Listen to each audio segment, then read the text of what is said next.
Hi everyone, I hope आप सब अच्छे होंगे. Okay, so today I am reviewing the K9 wireless microphone, and I bought this around 1500 rupees from Amazon 2 years before.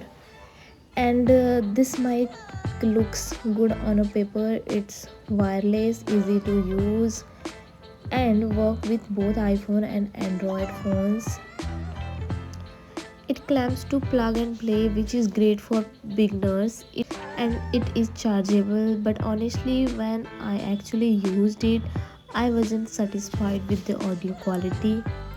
The voice is not very clear, there's noticeable echo in the sound, which make it unsuitable for professional content.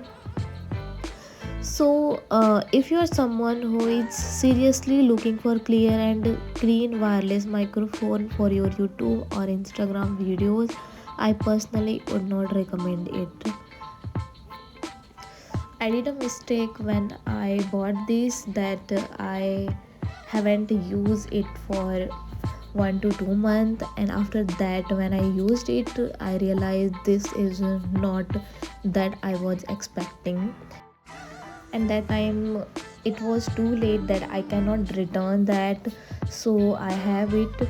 But I just don't want that कि आपकी money waste नहीं होनी चाहिए, so I am making this. As you know me very well that I don't create such kind of content, but I have to do it, as this mic just didn't meet my expectation. So I hope आप सबको ये video बहुत helpful लगे. And one more thing कि अभी इसकी price बहुत ज़्यादा लेस हो चुकी है अमेज़न पे. You can go and check it there that it only cost now 500 और 800 के बीच में ही है. तो so the price is less now just because of that bad quality microphone. So I hope it would be helpful for you, and bye, enjoy.